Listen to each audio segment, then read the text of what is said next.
Bien. Bueno, ¿se pudieron inscribir al campus todos? ¿No hubo ningún problema con eso? No, profe. No.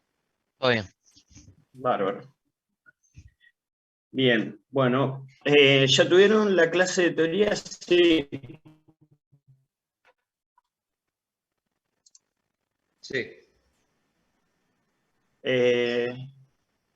Me preguntaron si la grabación de la clase la comparto. No. Básicamente la grabo para corregirme yo en cómo doy la clase. Está bien, pero es solo esa la finalidad, no. Desde la cátedra no nos permiten compartir la grabación de la clase. Bueno, dijimos que íbamos a ver que tengo algo en el chat.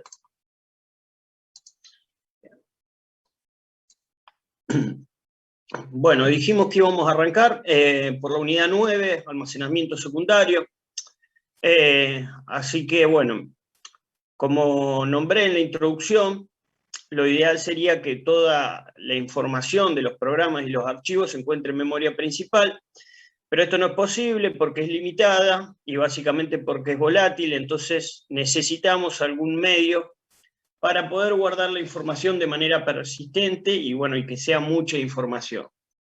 En sus inicios se usaba lo que era la cinta magnética, que permitía grabar grandes volúmenes de datos, pero bueno, tenía el problema de que era más lenta y está limitada a lo que es el acceso secuencial. Independientemente de eso, y todavía hoy se sigue usando la cinta magnética para lo que son los respaldos históricos de los backups de los servidores o bases de datos en las diferentes organizaciones. Después vino el disco rígido, el disco mecánico, que es lo que vamos a trabajar acá. Vamos a ver cómo funciona. Bueno, y después vinieron los discos ópticos, que tienen un funcionamiento muy similar a lo que vamos a ver ahora. Y después los discos de estado sólidos, que bueno, no forma parte de lo que sería la currícula, al menos de este año. Como les comenté, la materia en sí está en un proceso de transición, así que, bueno, eso puede cambiar. Obviamente no este año, pero sí el año que viene. Yo voy a arrancar con la clase. Si alguien tiene una duda, me interrumpe nomás. ¿Está bien? Sí. Bien, básicamente los discos rígidos se pueden dividir en dos partes, dos componentes. La parte electromecánica, que es el que mueve los platos del disco en sí, y tiene el actuador, todo lo que sería la parte mecánica, y después tenemos una parte lógica, que es la controladora de disco. Vamos a ver más adelante que el sistema operativo tiene una visión lógica de cómo se encuentra la información dentro del disco. Es decir, el sistema operativo imagina, o la visión que tiene el sistema operativo es como un arreglo de bloques de memoria, y básicamente es la controladora de disco la que se encarga de ubicarlo en que es mapear el correspondiente bloque de memoria que hace referencia al disco al correspondiente sector físico en el que se encuentra. Los componentes internos de un disco rígido pueden dividirse en dos partes. La parte electromecánica está compuesta por los discos, el motor de rotación, las cabezas y el actuador. La otra parte es la lógica, compuesta por el controlador de disco, que realiza la interacción lógica con el resto del sistema informático. El sistema operativo trata directamente con el controlador y no con el dispositivo en sí. Entonces, las partes del disco, acá tenemos una gráfica.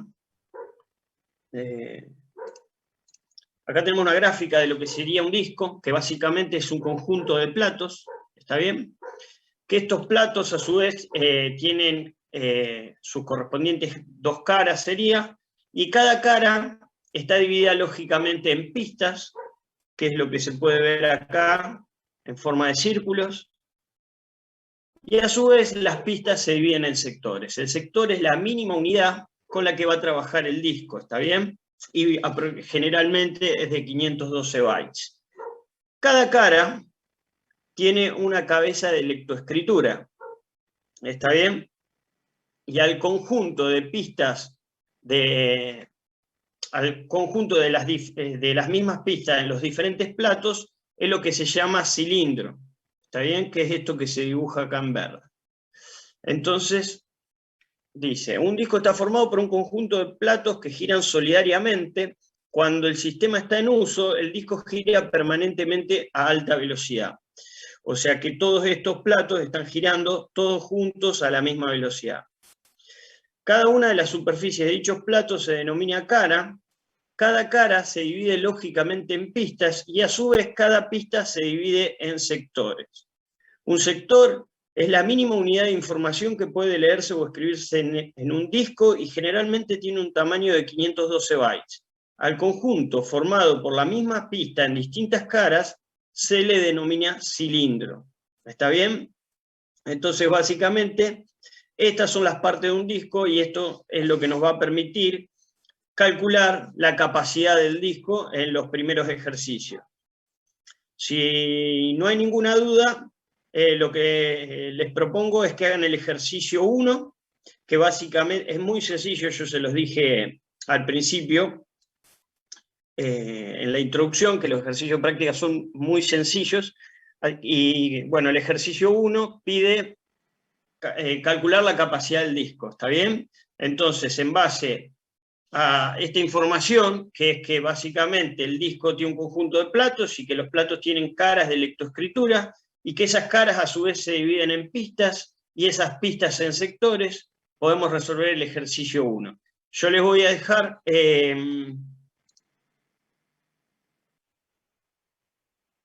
perfecto, ahí te respondieron, Franco. Cualquier cosa me preguntas de nuevo, pero esa es la matrícula. Perdón, justo respondí al chat. Así que bueno, les doy 5 minutos, hagan el ejercicio 1, lo corregimos en línea. Y ¿Dónde está el seguimos. ejercicio 1? El ejercicio 1 está en el campus.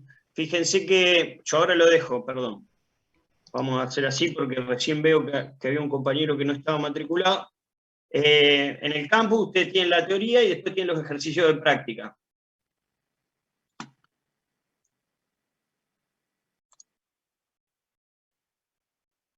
Bien, ahí lo compartieron en el chat. Yo igualmente ahora lo comparto al enunciado.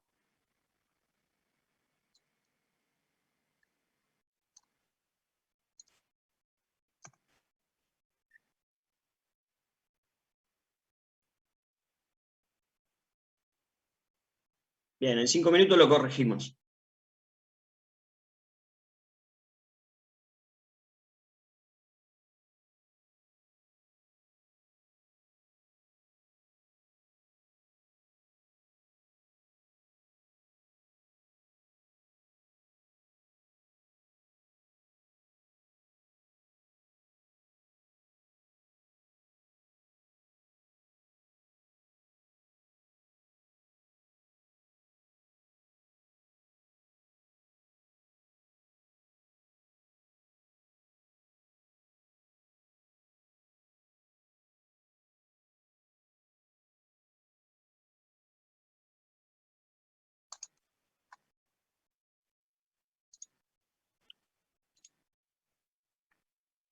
Bien, recién ingresó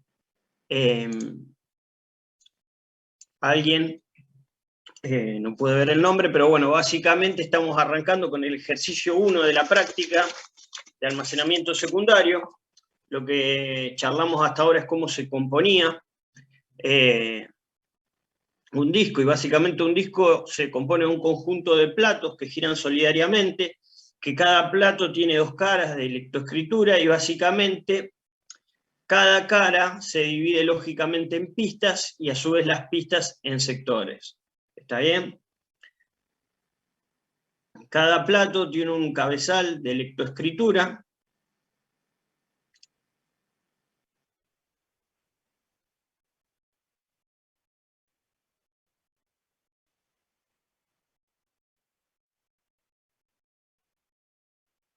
Bien, Gino, cualquier cosa preguntar, algunos compañeros ya están escribiendo sus resultados.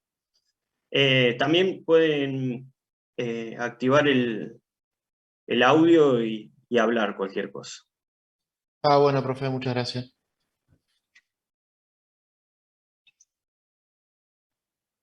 La idea es que le doy unos minutos para que traten de hacerlo y ahora lo hacemos juntos acá en la diapositiva.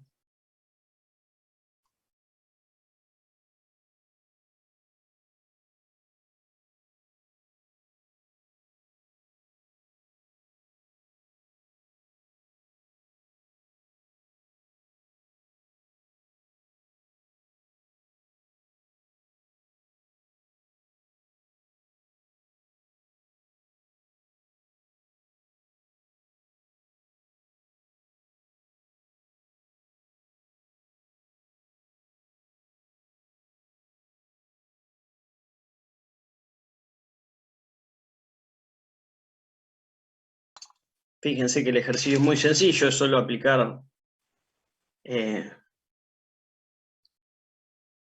ir calculando cuántos sectores en total hay y básicamente multiplicarlos por la capacidad del sector, ¿no?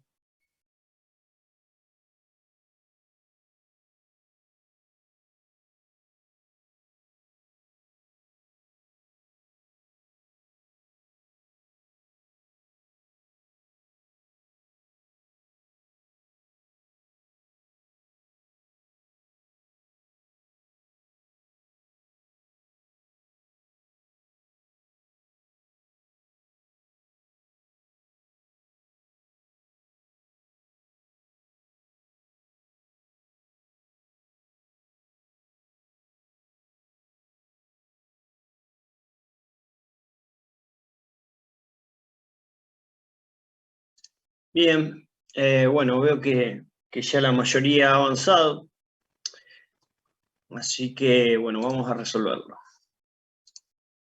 Un disco duro tiene 6 platos, 360 pistas por caras y 9 sectores por pista. Cada plato consta de 2 caras útiles. Si cada sector puede contener 256 bytes de información, ¿cuál es la capacidad total del disco? Bueno, básicamente, si tengo 6 platos, entonces tengo 6 por 2, 12 caras. ¿Ok? Entonces, si tengo 360 pistas por cara y tengo 12 caras, básicamente el total de pistas que tengo es 360 por 12, que es 4.320 pistas. Después tengo 9 sectores por pista, con lo cual voy a tener 9 sectores por las 4.320 pistas que hay, me va a dar el total de sectores que tengo, 38.880. Y finalmente, cuando ya tengo todos los sectores que tiene el disco, puedo calcular su capacidad multiplicándolo por la capacidad de cada sector. Si tengo 38.880 sectores de 256 bytes cada uno, básicamente tengo 9.953.280 bytes, que es lo mismo que 9,49 megabytes.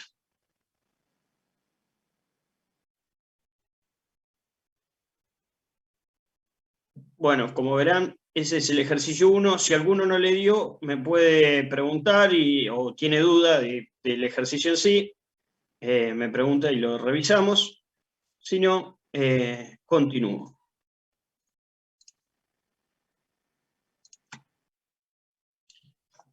Bien, como dijimos, básicamente la mínima información con la que va a trabajar un disco es un sector, pero dijimos que el sistema operativo tenía una visión lógica y lo ve como un arreglo de bloques del tamaño del sector a lo que sería la memoria o el almacenamiento secundario. Para realizar esa conversión, básicamente, entre lo que sería un bloque lógico que trabaja el sistema operativo y su correspondiente sector físico, básicamente se utiliza la controladora de disco, el algoritmo de direccionamiento lógico de bloques, que básicamente a través de las características del sector, cilindro, cabeza y sector, y las características del disco en sí, como las cabezas de electroescritura por cilindro y la cantidad de sectores por pista, podemos calcular lo que es el número de bloque lógico. ¿Está bien? Fíjense ustedes que la fórmula habla del número de cilindro, que va de 0 a n, y básicamente el número de cilindro es lo mismo que el número de pista. ¿Está bien? El número de cabeza va de 0 a n y se corresponde con el número de cara. Básicamente voy a tener tantas cabezas de lectoescritura como caras tenga el disco. El número de sector va de 1 a n, y finalmente las cabezas de lectoescritura por cilindro, que es básicamente la cantidad de caras que tengo también, depende cómo lo dé el enunciado, pero básicamente si yo tengo un disco de 4 platos, voy a tener 8 cabezas de lectoescritura por cilindro, ¿se entiende?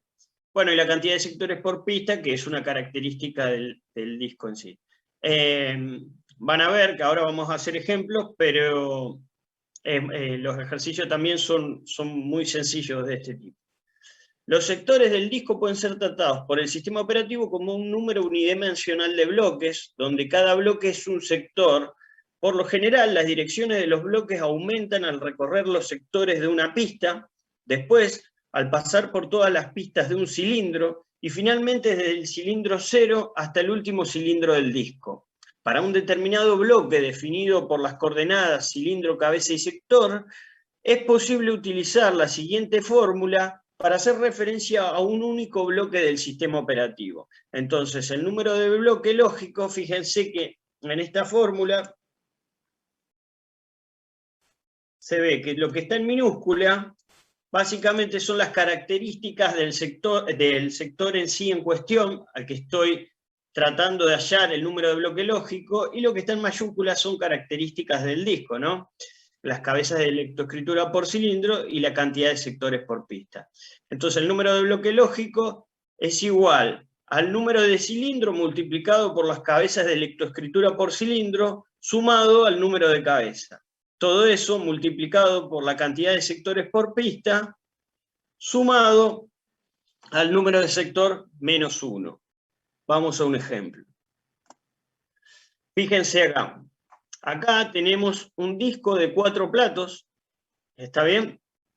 Entonces los bloques lógicos van de 0 a n y ocupan 512 bytes, que básicamente es la capacidad de cada sector.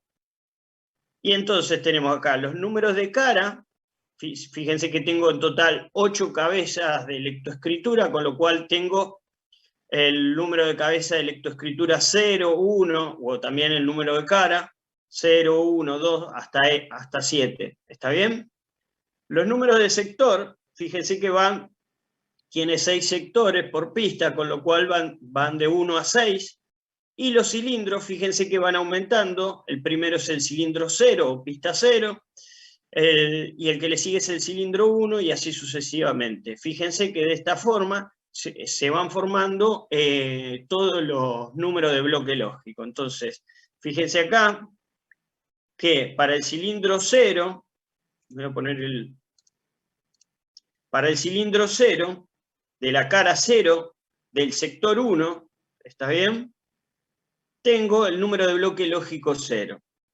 Y así, para el cilindro 0, de la cara 0, por ejemplo, del sector 6, voy a tener el número de bloque lógico 5.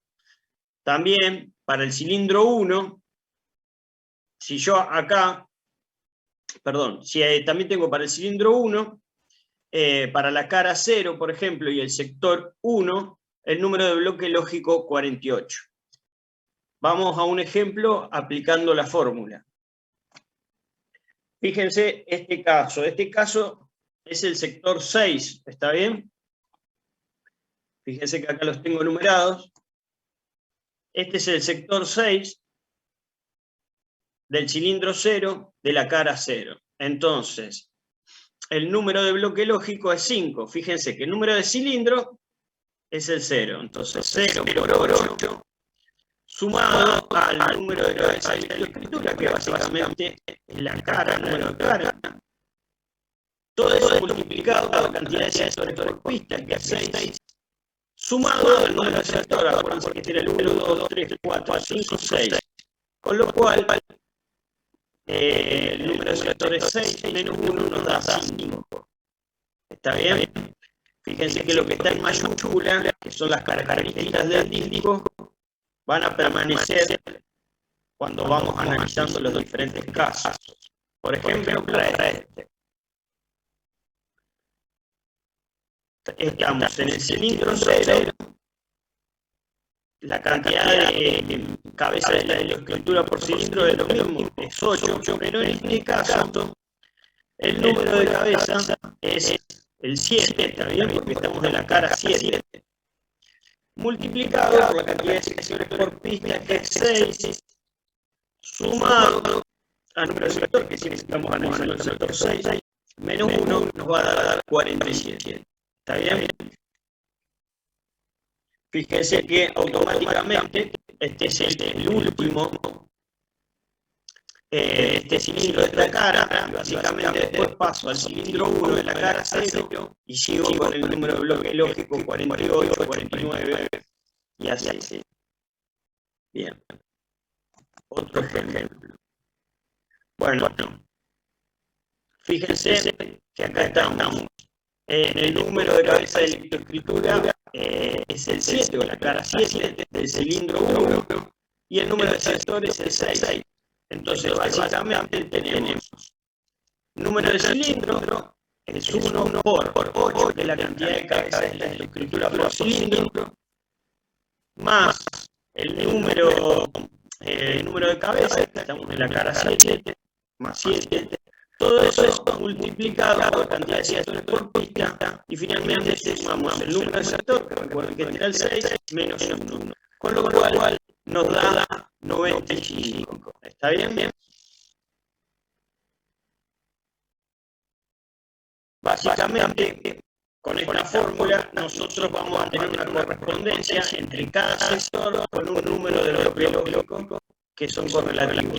1, 2, 3, 4, 5 y ahí, si yo pasara a la cara 1, voy a tener 6, 7, 8, 9 y así sucesivamente, hasta recorrer todo el disco. De esta manera pueden hacer el ejercicio 4 de la práctica. Como no había, no sé si dejarle la fórmula la copiaron, así puedo subir el enunciado.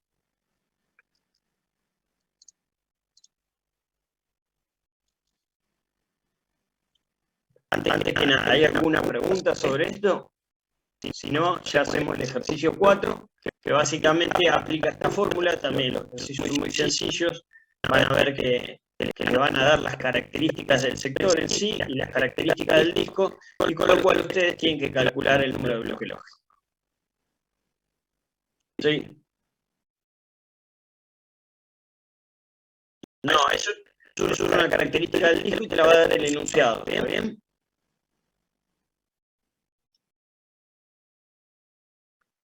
Bien, si ya copiaron la fórmula, subo el enunciado, así los compañeros que no se pudieron matricular todavía lo pueden ver.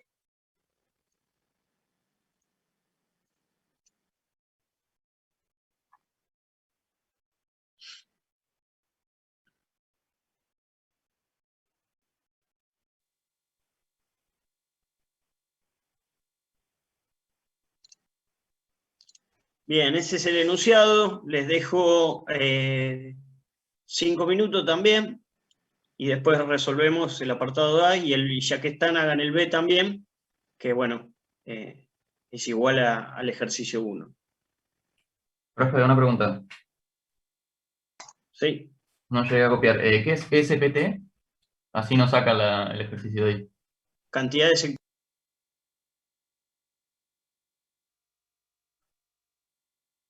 Se le cortó, disculpe. ¿Cantidad sectores por pista. Listo. Gracias. De nada.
Profe,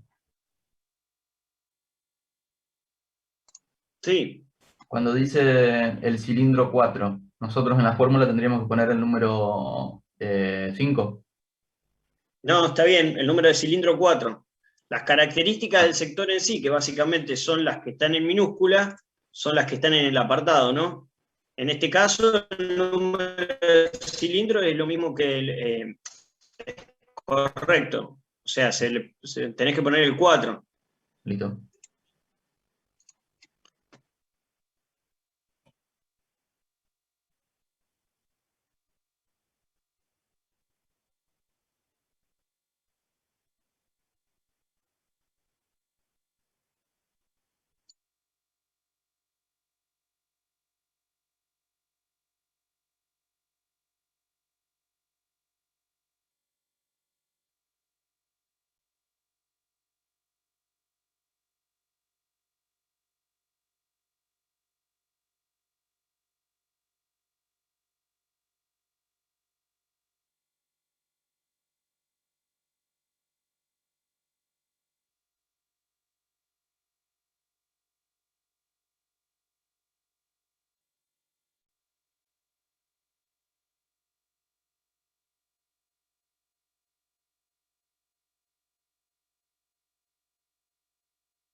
Cuando vayan terminando, pongan en el chat si terminaron nomás para no hacerlos esperar de más.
Bien, recuerden hacer el apartado B también, así corregimos.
Bueno, veo que ya fueron terminando, así que vamos a resolverlo juntos.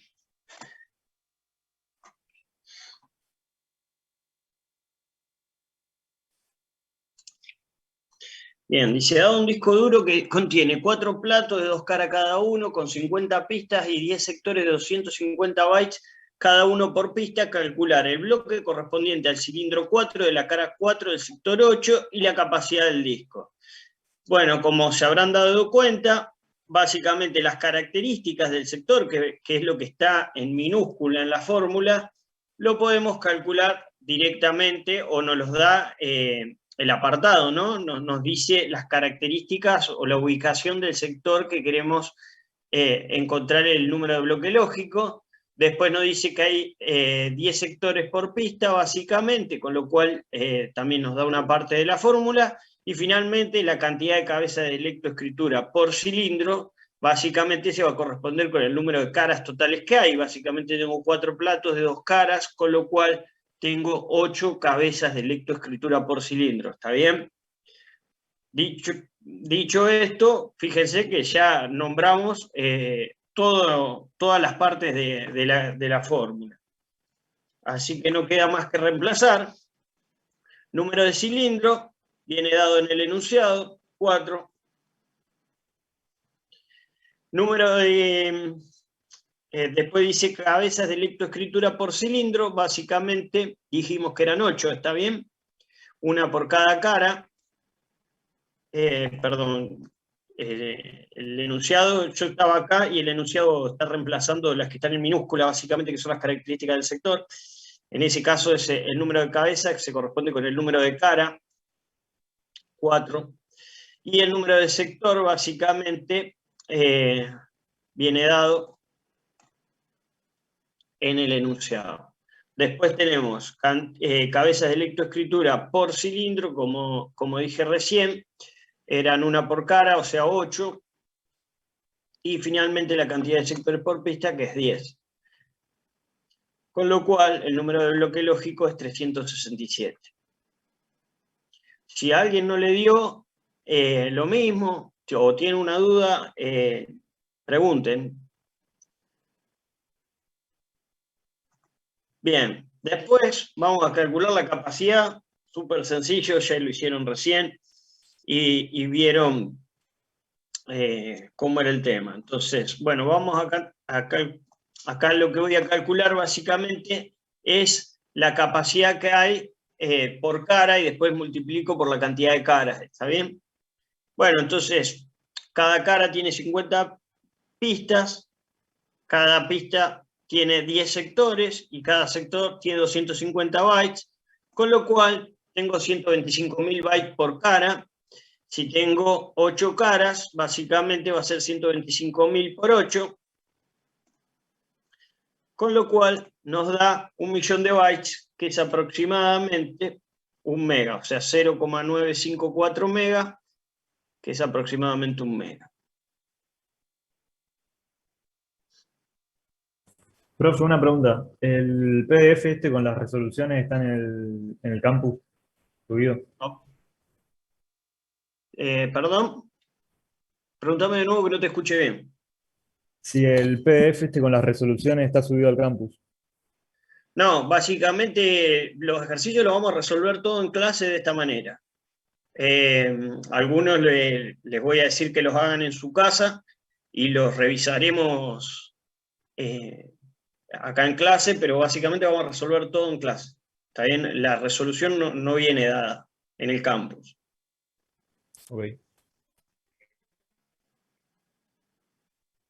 Igual, siempre que arranquemos una clase, se va a hacer, voy a preguntar si hay alguna consulta de los ejercicios o de los temas anteriores, y si hay alguna consulta está bueno que la hagan, porque lo que ustedes tienen duda le puede servir a un compañero, y básicamente revisamos los ejercicios las veces que sea necesario.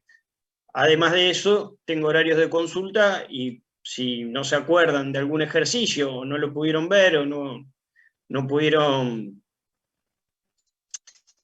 asistir a esa clase, hacemos una consulta y revisamos el ejercicio. Por eso no se da el resultado.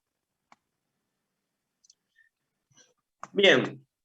Bueno, básicamente ahora vamos a ver un poco de las características de funcionamiento. Y para esto,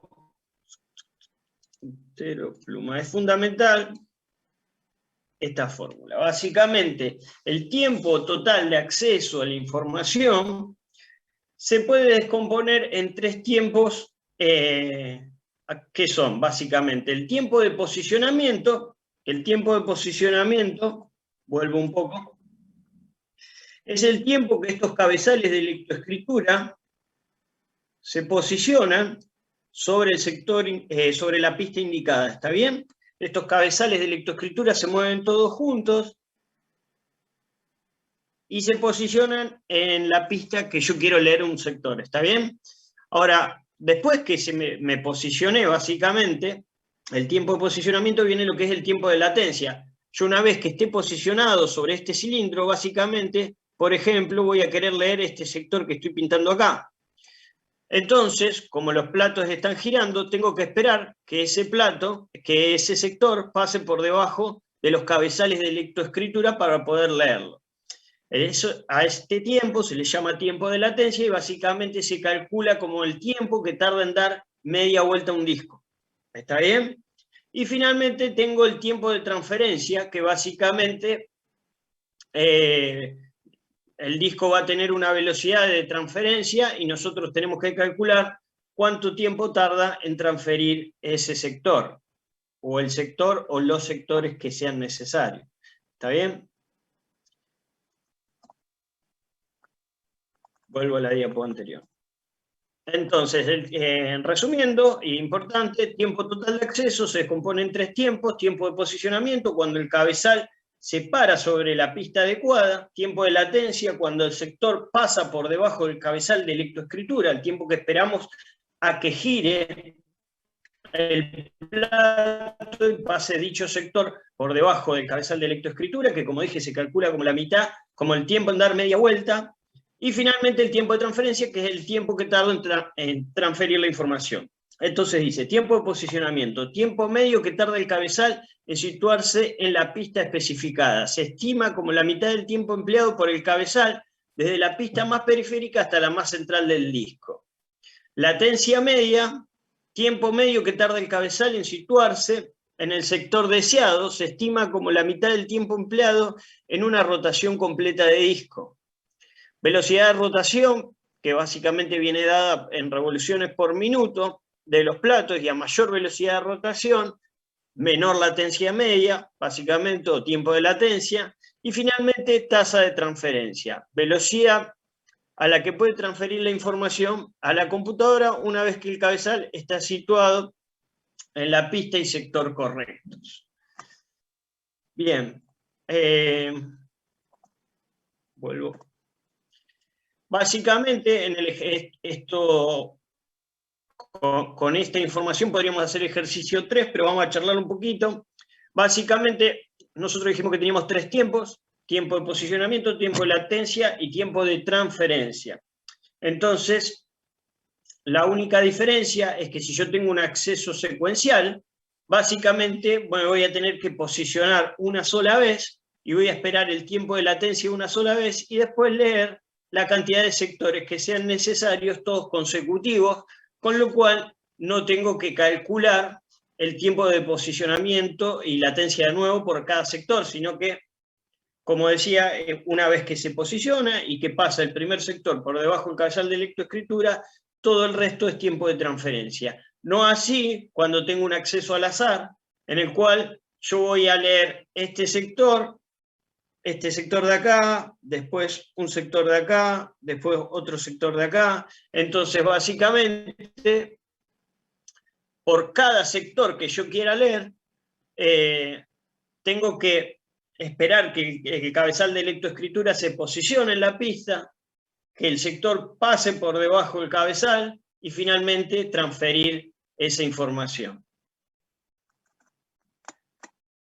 Seguimos con un poco más de teoría y después hacemos el ejercicio 3. Bien, estructura, perdón que... estructura lógica del sistema de almacenamiento. Bueno, cada partición puede ser una partición en bruto, sin formato, que no tenga ningún sistema de archivo, una partición procesada que sí tenga un sistema de archivo. El disco puede dividirse en múltiples particiones, un solo disco que contiene diferentes particiones, o un volumen puede abarcar múltiples particiones en múltiples discos, que es el RAID básicamente, que es el arreglo redundante de disco de bajo costo, que básicamente es la forma de poder utilizar diferentes discos, y estos tienen a su vez diferentes configuraciones para ganar ciertas características, como pueden ser fiabilidad, tolerancia a fallos, velocidad de respuesta, etc. Hay muchas configuraciones de RAID, nosotros vamos a charlar de 3, que es RAID 0, RAID 1 y RAID 5. El acrónimo RAID hace referencia a un sistema de almacenamiento que utiliza múltiples discos rígidos entre los que distribuye o replica datos. Tenemos RAID 0, conjunto dividido, RAID 1, conjunto en espejo, RAID 5, conjunto dividido con paridad distribuida.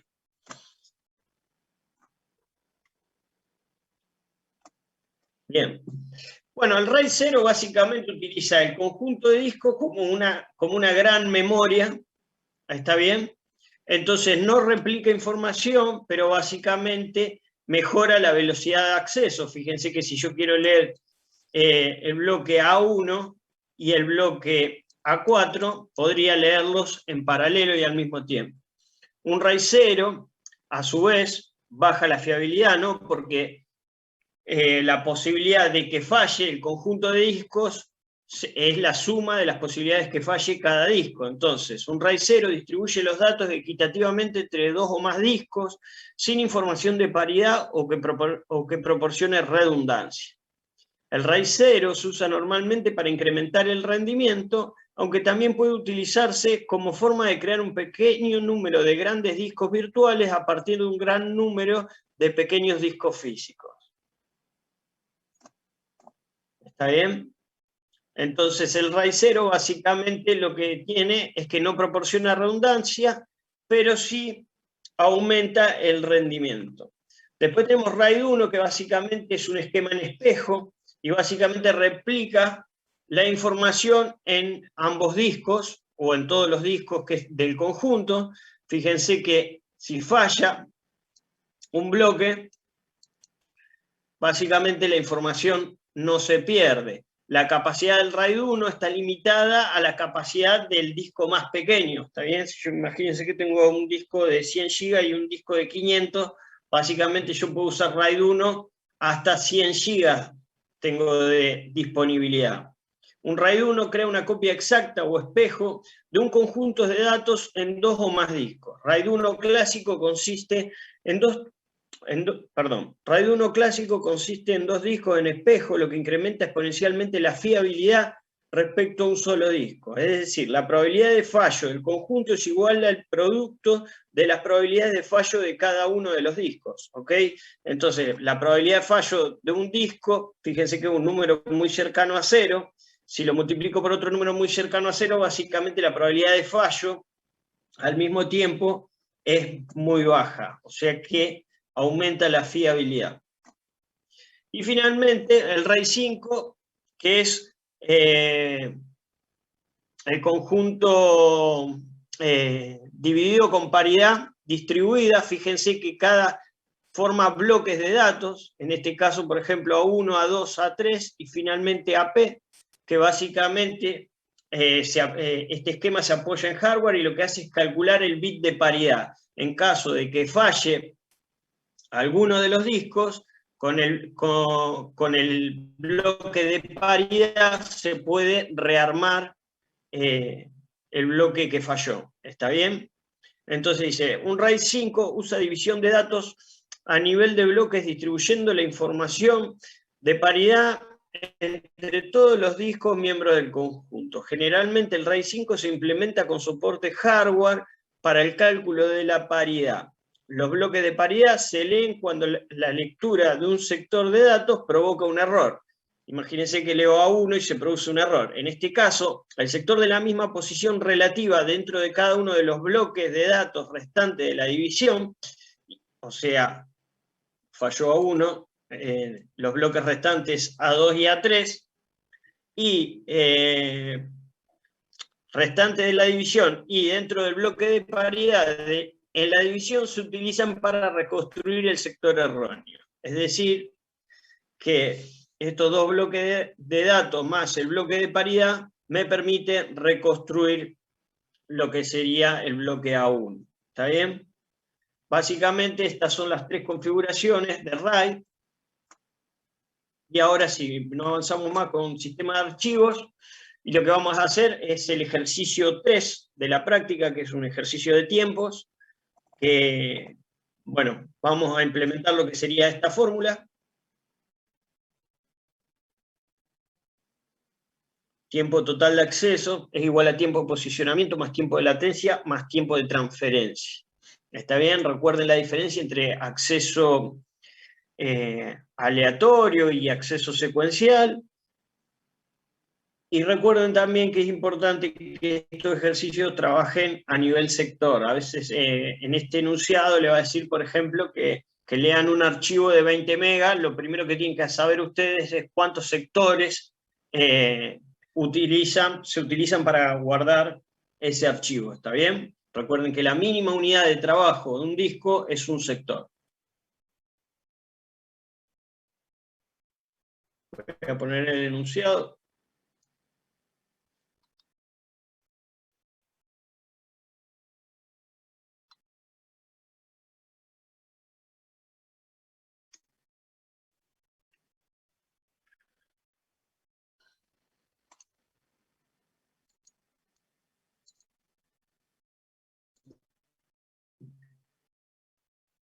Bien, como recomendación, lo ideal es que calculen el tiempo de posicionamiento para un sector, el tiempo de latencia para un sector y el tiempo de transferencia para un sector, y después, dependiendo del apartado, lo vayan resolviendo. ¿Está bien?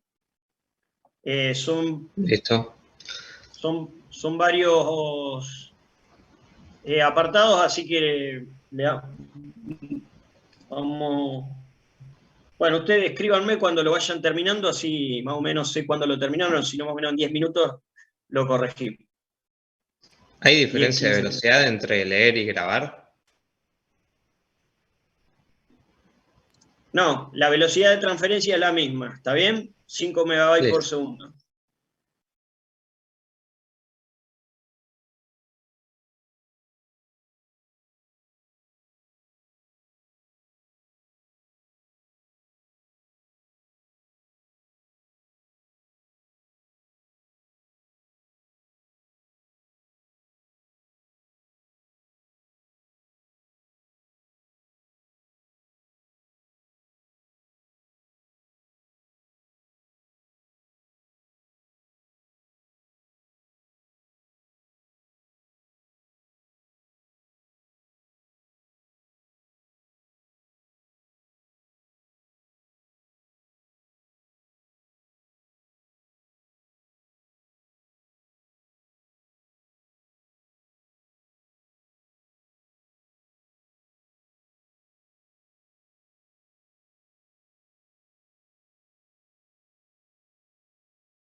Recuerden escribir en el chat cuando van terminando.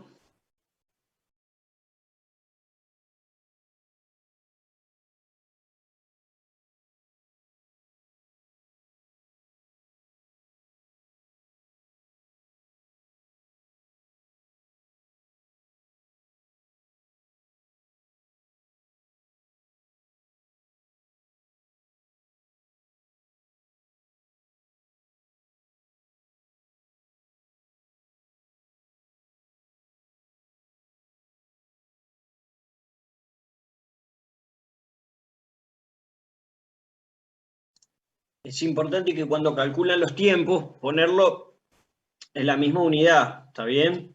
Si trabajan en milisegundos, todo en milisegundos. Si trabajan en segundos, todo en segundos. ¿Está bien? Cuando calculan los 3 tiempos, para después poder sumarlos, restarlos, multiplicarlos.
Bien, ¿cómo vienen?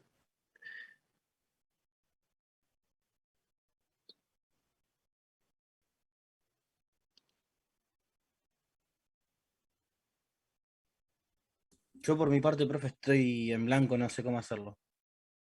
Bien. El resto que intentó hacerlo, si llegó hasta el B, al menos después de última, el 6D lo dejamos de tarea. Y lo corregimos la clase que viene.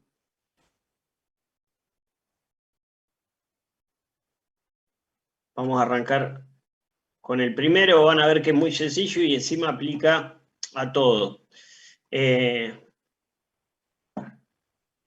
No duden en preguntar y aprovechar que estamos haciendo todos los ejercicios. Básicamente, recuerden que los ejercicios de los exámenes son muy parecidos a los que damos en la práctica. ¿Está bien? Bueno, repasando un poco, el tiempo total de acceso era igual al tiempo de posicionamiento más el tiempo de latencia más el tiempo de transferencia. Como les dije, la mejor estrategia en este caso es calcular los 3 tiempos y después los 3 tiempos para un sector y después evaluar en cada apartado básicamente cómo aplicaría a la fórmula.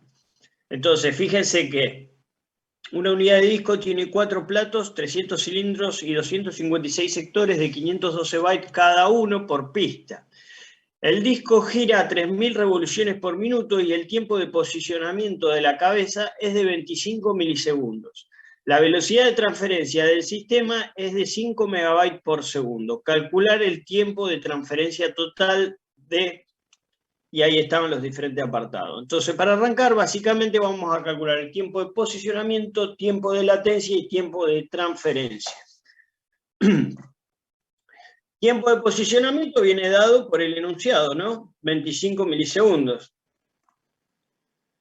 Finalmente, tenemos tiempo de latencia. Fíjense que me dice que da 3000 revoluciones por minuto, ¿ok? Entonces da, perdón la letra,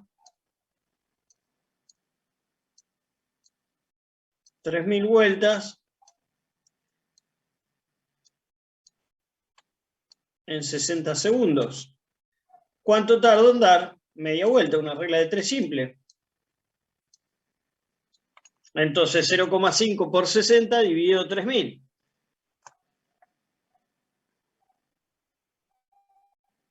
Tiempo en dar media vuelta, un minuto igual a 60 segundos a 3000 vueltas, con lo cual para media vuelta tardará 0,5 por 60 dividido 3000, que es la regla de 3 simple que hicimos. ¿Está bien? Esto nos da 0,01 segundos. Si lo multiplicamos por 1000 nos da 10 milisegundos, ¿ok? ¿Por qué lo llevé a milisegundos? Básicamente porque el tiempo de posicionamiento estaba en milisegundos. Y después lo voy a tener que sumar, ¿está bien? Finalmente el tiempo de transferencia, que es igual, fíjense. 5 megabytes por segundo transfiere, con lo cual significa que 5 megabytes son 5 por 1024, hace kbytes, y si lo multiplico por 1024 de nuevo, van a ser bytes. ¿Ok? Y eso lo transfiere en un segundo. Perdón la letra, si no se entiende me avisa. Ahora yo lo que tengo que averiguar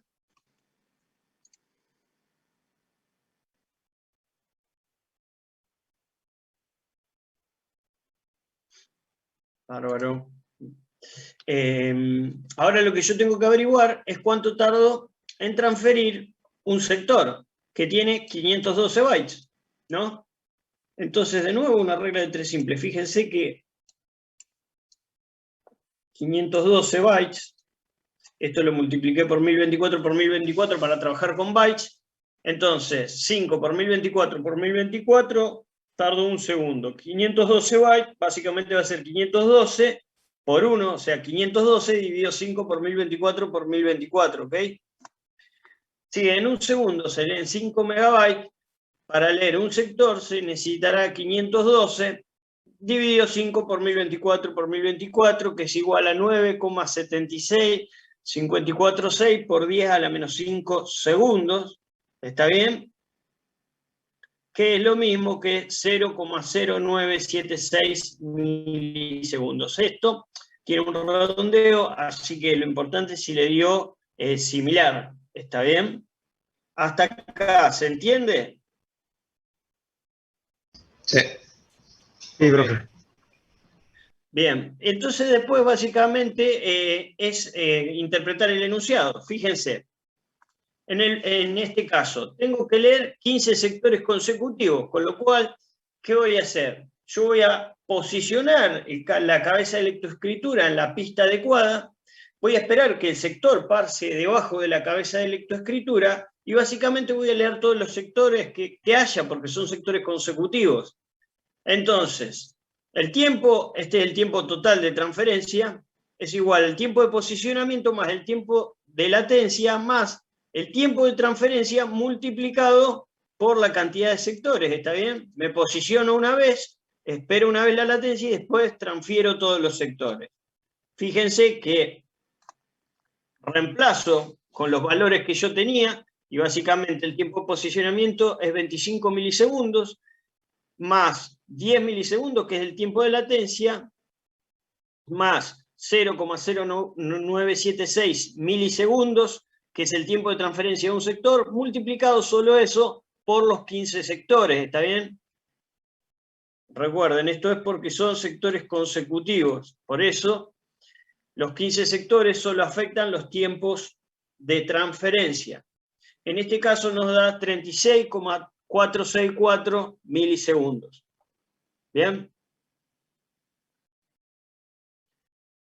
Para el apartado B, grabar 15 sectores al azar. Bueno, básicamente yo me voy a tener que posicionar y voy a esperar que pase el sector por debajo de la cabeza de lectoescritura y leer un sector y luego me voy a tener que posicionar en otro sector que no es consecutivo, con lo cual tengo que esperar el tiempo de posicionamiento y el tiempo de latencia de nuevo y transferir ese otro sector, y así 15 veces. Entonces, fíjense que ahora la fórmula o la cantidad de sectores afecta a los 3 tiempos, a diferencia del caso anterior. Entonces, ahora solo reemplazamos, y son 25 milisegundos más 10 milisegundos más 0,0976 milisegundos, todo eso multiplicado por los 15 sectores. Esto nos da 526,464 milisegundos, lo que es aproximadamente 0,52 segundos. Si se entiende hasta acá, porque me parece que les costó arrancar, vamos a corregir el apartado 6D, la clase que viene, ¿está bien? Para que ustedes lo puedan hacer en su casa. Tengan en cuenta que después, en los otros apartados, estamos hablando de un archivo de 32 megas al azar y un archivo secuencial de 20 megas al azar. Básicamente lo primero que tienen que ver es cuántos sectores tiene ese archivo. Y después, si es al azar, aplicarán alguna fórmula, o sea, se van a tener que posicionar en cada sector, después esperar el tiempo de latencia y después transferir solo ese sector todas las veces que sea necesario para leer el archivo, a diferencia de un archivo secuencial en el cual van a ver cuántos sectores hay en un archivo de 20 megas y después básicamente se van a posicionar una vez, van a esperar el tiempo de latencia una vez y luego van a leer todos los sectores que tenga ese archivo. ¿Está bien? Se los dejo pendientes para que ustedes hagan este ejercicio para la clase que viene y lo corregimos al principio de la clase que viene. Listo. ¿Se entendió por las dudas? ¿Sí? No, está bien. Ok.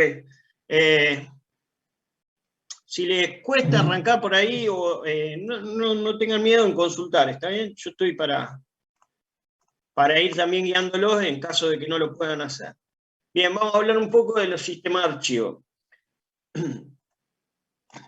Bien, los sistemas de archivo File System estructuran la información guardada en una unidad de almacenamiento, normalmente un disco rígido, que luego será representada ya sea textual o gráficamente utilizando un gestor de archivos.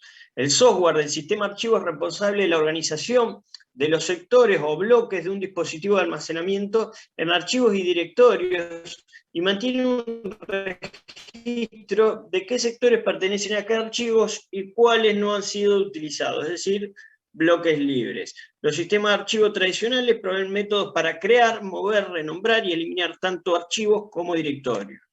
Bien, entonces vamos a ver los métodos de asignación de archivos, que básicamente tenemos tres métodos: la asignación contigua, la asignación enlazada y la asignación indexada. La asignación contigua, este método requiere que cada archivo ocupe un conjunto de direcciones contiguas en el disco, básicamente todos juntos. La asignación enlazada, un archivo es una lista enlazada de bloques de disco que puede hallarse en cualquier parte del mismo. Ahora vamos a ver un ejemplo. Y la asignación indexada, cada archivo tiene un propio bloque de índices, el cual es un arreglo de direcciones de bloques en el disco. El directorio contiene la dirección del bloque de índices. Para leer el bloque I usamos el puntero de la entrada I del bloque de índices para localizar. Vamos al primero. Fíjense que el directorio de archivo tiene en la asignación contigua básicamente el bloque de inicio. Fíjense que se acuerdan que yo les dije que el sistema operativo ve el almacenamiento secundario como un conjunto de bloques, como un arreglo de bloques, básicamente, que es lo que tenemos graficado acá. Y el directorio del dispositivo, básicamente, tenemos el bloque que inicia el archivo y básicamente la longitud. Por ejemplo, el archivo recuento básicamente comienza en el bloque 0 y tiene una longitud de 2. Y así puede hallar todos los archivos que se encuentran con este método de asignación, ¿está bien? La entrada del directorio por cada archivo indica la dirección del bloque inicial y la longitud del área asignada al archivo.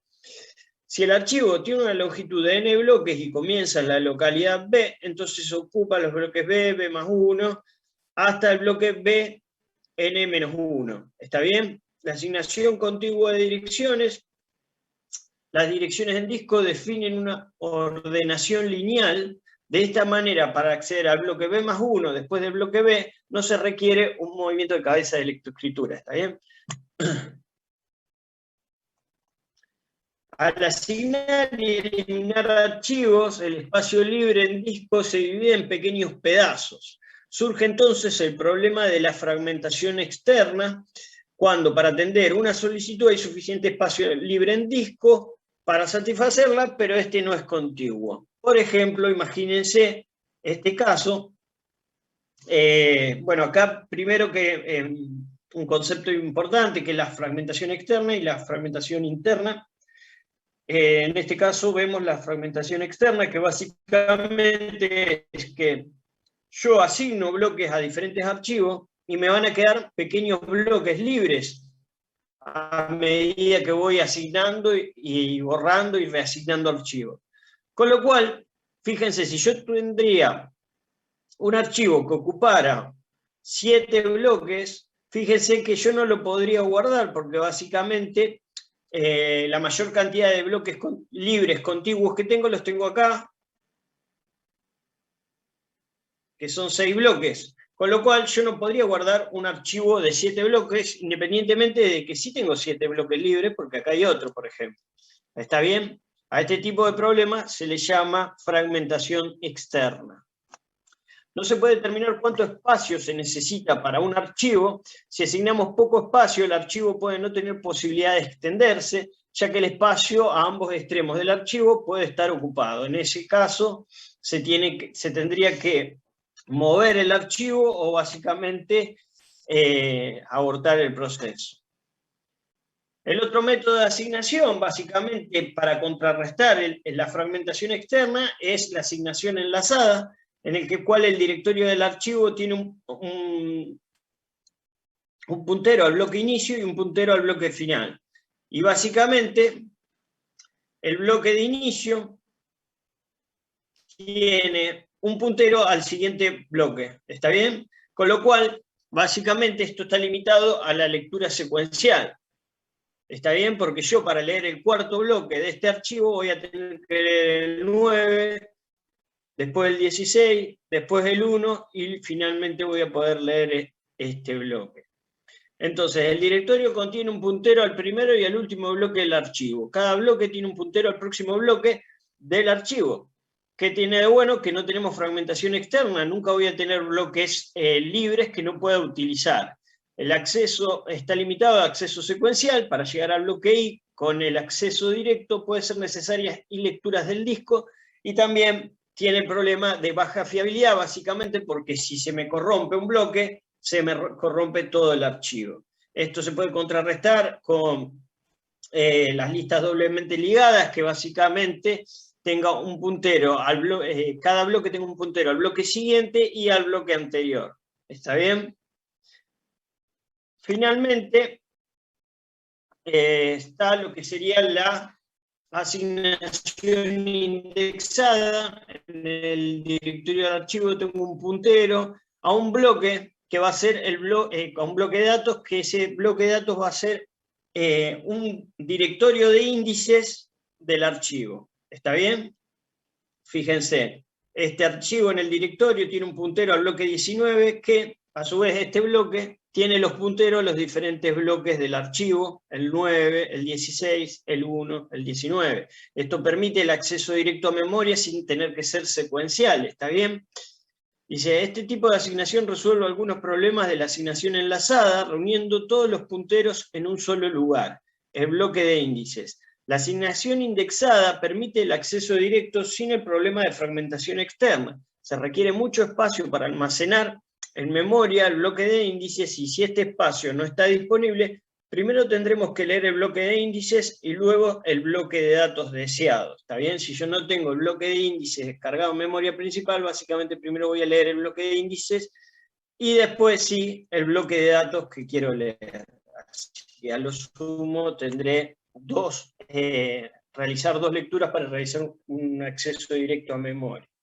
Cuando un archivo ocupa más de un bloque de índices, puedo utilizar diferentes esquemas. Uno es el esquema enlazado, básicamente que tenemos un bloque de índices, los cuales los primeros n punteros apuntan a bloques de datos y el último apunta al siguiente bloque de índices. Después podemos tener un esquema multinivel, que básicamente tenemos un puntero, un bloque de índices, que a su vez tiene punteros a otros bloques de índices que tienen punteros a los bloques de datos definitivos. Y por último podemos tener un esquema combinado, en los cuales tenemos un bloque de índices que tenga los primeros n punteros apunten a bloques de datos, después el siguiente apunta al siguiente bloque de índices, y así puede haber otro puntero que apunte a un bloque de índices en sí.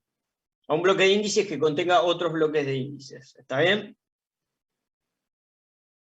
No sé si lo dije muy claro, cualquier cosa me preguntan. Yo tengo una pregunta, pero de las RAID más que nada. O sea, vos podés tener un método de asignación así indexado en varios discos.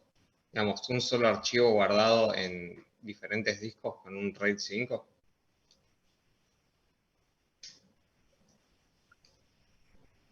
Con un RAID 5 básicamente vos vas a tener, lo que no tenés, no tenés en sí redundancia de datos, básicamente lo que tenés es la forma de recuperarte de esos datos, de un problema. La redundancia básicamente, ¿en qué mejora RAID 5 a RAID 1? Que RAID 1 hace una copia en espejo de los datos para mejorar la fiabilidad, pero vos tenés una gran pérdida de capacidad. Como te dije, si tenés un disco de 500 y uno de 100, básicamente todo tu conjunto RAID está limitado a 100 GB. En cambio, de esta manera, vos lo que haces es dividir en los diferentes discos que tengas, porque básicamente se puede implementar en N cantidad de discos, y básicamente lo que se dice es que se divide en bloques de datos, que los llama stripes, y básicamente cada bloque de datos, cada stripe va a tener un bloque de paridad que va a estar distribuido en los diferentes discos. ¿Está bien? ¿Qué se mejora acá? Básicamente la utilización de la capacidad y también el rendimiento en los casos en los cuales yo quiera leer, por ejemplo, el bloque A1 y el bloque D1. En tanto, lo que es la asignación de archivo, que es lo que estábamos hablando ahora, los métodos de asignación de archivos o de guardar información, básicamente los sistemas operativos utilizan los 3 métodos. ¿Está bien? Sí. Lo que se hace acá es las diferentes posibilidades, pero no una implementación en sí. ¿Se entiende? Sí, sí, sí. De hecho, van a ver que la gran mayoría de lo que vamos a dar acá van a ser conceptos que utilizan los sistemas operativos y que pueden o no utilizarlo dependiendo de qué sistema operativo estamos hablando. Cuando nos vamos a acercar más hacia algo práctico va a ser cuando charlemos un poco de Linux y vamos a hablar de cómo sería el funcionamiento en sí. ¿Está bien? O la administración. Pero si no, lo que estamos dando son los conceptos en los cuales, o los algoritmos que se pueden utilizar para guardar los diferentes archivos. ¿Está bien?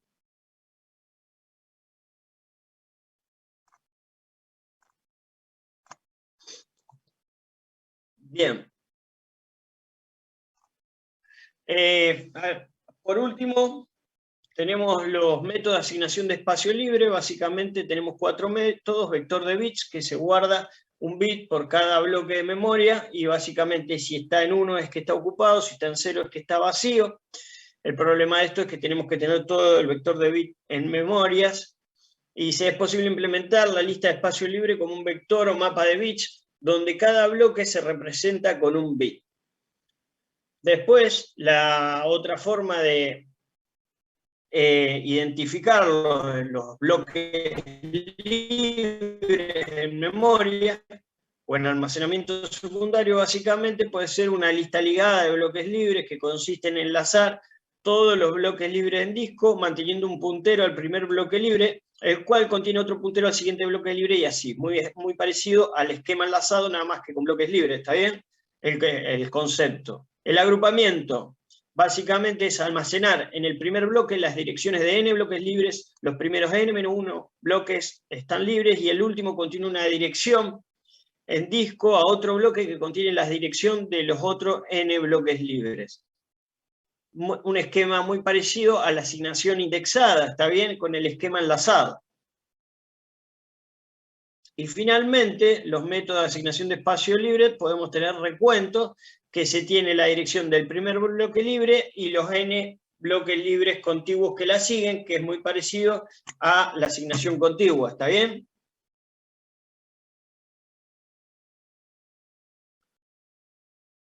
Bueno, básicamente vamos a cortar acá la clase de hoy.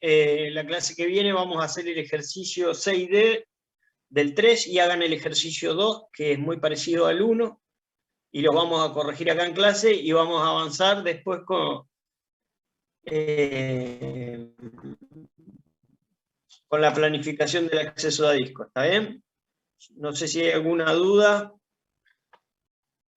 ¿Me repite los ejercicios, por favor? Sí. Bueno, tienen que hacer del ejercicio 3, el 6D. Sí, que son los que quedan. Que los habíamos dejado.